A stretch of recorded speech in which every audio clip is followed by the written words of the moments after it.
नमस्कार दोस्तों, मैं अक्षय जैन स्वागत करता हूं आपके अपने channel Jain real estate advisory में। आज के इस वीडियो में मैं आपके लिए कुछ टिप्स लेकर आया हूं जो आपको मकान खरीदने से पहले ज़रूर ध्यान रखना चाहिए। नहीं तो प्रॉपर्टी खरीदने के बाद आपकी ज़िंदगी ऐसी उलझती चली जाएगी जिससे शायद ही आप कभी बाहर आ पाए। वीडियो शुरू करने से पहले यदि आप हमारे चैनल पर नए हैं तो हमारे चैनल को सब्सक्राइब ज़रूर कर लें ताकि आप ऐसे वैल्यूएबल कंटेंट मिस ना कर दें। आमतौर पर एक मकान खरीदने का फैसला हमारी भावनाओं से जुड़ा होता है और इसे खरीदते समय अक्सर हम जल्दबाजी दिखाते हैं और बिना कुछ प्लानिंग के हम इसे खरीद लेते हैं। कभी कभी हम अपने दोस्तों और रिलेटिव्स के कहने पे मकान खरीद लेते हैं और कभी इसलिए कि आपके आस पड़ोस में सभी को मकान खरीदते देख हमें ईगो आ जाता है। मगर क्या आपको पता है कि इस फैसले को पूरा करने के लिए हमें बहुत अधिक प्लानिंग, सावधानी और खोजबीन की ज़रूरत होती है। साथ ही साथ हमें इसके लिए बहुत अधिक फोकस अप्रोच भी रखनी पड़ती है, नहीं तो हम अक्सर दूसरे लोगों का शिकार हो जाते हैं। याद रहे, मकान खरीदते समय कोई भी गलत निर्णय ना सिर्फ आपके फाइनेंशियल प्रॉब्लम्स को बढ़ा सकता है बल्कि मौजूदा स्थिति में बहुत हानिकारक परिणाम भी हो सकते हैं। तो यदि आप भी मकान खरीदने की योजना बना रहे हैं तो आपके लिए सबसे महत्वपूर्ण हो जाता है कि आपके पास इनकम का एक जरिया निरंतर रूप से होना चाहिए, क्योंकि ऐसे बहुत से लोग हैं जिन्होंने भावुक होकर फ्लैट या मकान तो खरीद लिया मगर अपनी नौकरी गंवाने के कारण अपनी ईएमआई चुकाने में कठिनाई का सामना करना पड़ रहा है। इसलिए मकान को कभी भी भावुकता में आकर ना खरीदे बल्कि पूरी फाइनेंशियली प्लानिंग करने के बाद ही मकान खरीदे, नहीं तो आपको बाद में पछताने का मौका भी नहीं मिलेगा। तो चलिए जानते हैं आपको मकान खरीदने से पहले कौन कौन से रूल्स फॉलो करना चाहिए। Number 1, permanent source of income. क्योंकि जैसा कि मैंने वीडियो में शुरुआत में कहा था कि अक्सर हम लोग अपने फ्रेंड्स और रिलेटिव्स के कहने में मकान खरीद लेते हैं और जब हमें इसका एहसास होता है तब काफ़ी देर हो चुकी होती है। कोई भी प्रॉपर्टी खरीदने से पहले आपको यह ज़रूर ध्यान रखना चाहिए कि आपके पास समय पर अपनी ईएमआई देने की कोई ना कोई इनकम ज़रूर हो, बाद में किसी भी परेशानी से बचने के लिए। आपके लिए यह अच्छा होगा कि आप पहले से एक से अधिक इनकम सोर्स की व्यवस्था करें ताकि आप किसी भी कारणवश यदि आपकी नौकरी बीच में छूट जाए तो आपके ऊपर किसी भी प्रकार का बोझ ना पड़े। Number 2, keep emergency fund. हम में से बहुत से लोग इमरजेंसी फंड को इग्नोर कर देते हैं मगर भविष्य में जब हमें जॉब लॉस या बिजनेस लॉस झेलना पड़ता है तब हमें पछतावा होता है कि हमने इमरजेंसी फंड क्यों नहीं रखा।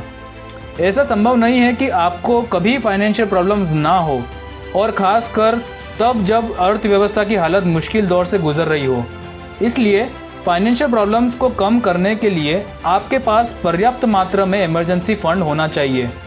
यह इमरजेंसी फंड इतना होना चाहिए जिससे आप कम से कम 8 से 10 महीने तक अपनी आवश्यक ज़रूरतों को पूरा कर सके, जिसमें आपके रेगुलर खर्चे और आपकी ईएमआई शामिल हो। Number 3, location. इन्वेस्टमेंट की बात करूं तो अगर आप इन्वेस्टमेंट के लिए कोई प्लॉट लेना चाहते हैं और आप यह चाहते हैं कि मुझे रिटर्न अच्छा मिल जाए तो मैं आपको बताऊंगा कि जो एरिया डेवलप हो चुका है, जहां पर मार्केट, मॉल, सारी चीज़ें जहां पर आ चुकी है, अगर आप वहां पर प्लॉट लेंगे तो जाहिर सी बात है काफ़ी कॉस्टली प्लॉट मिलेगा और आने वाले टाइम में उसकी कीमत बहुत ज़्यादा नहीं बढ़ेगी।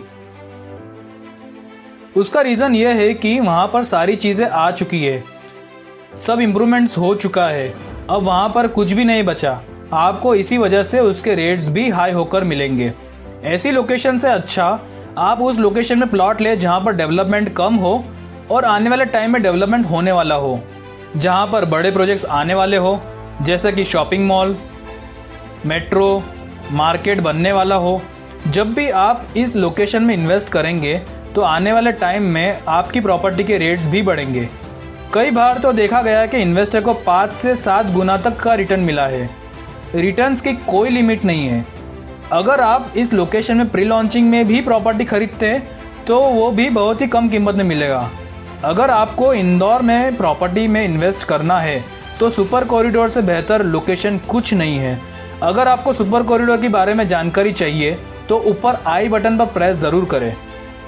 Number 4, ready to move projects में ही पैसा लगाएं।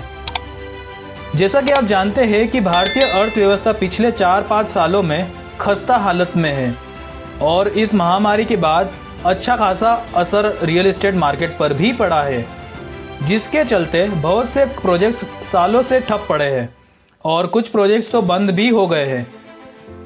इसलिए जितना संभव हो सके अभी आप रेडी टू मूव प्रोजेक्ट्स में ही पैसा लगाएं, क्योंकि यदि आप किसी अंडर कंस्ट्रक्शन प्रॉपर्टी में जाते हैं, वहां पर पैसा लगाते हैं, तो पोजीशन पाने के लिए आपको लंबे समय तक इंतजार करना पड़ सकता है।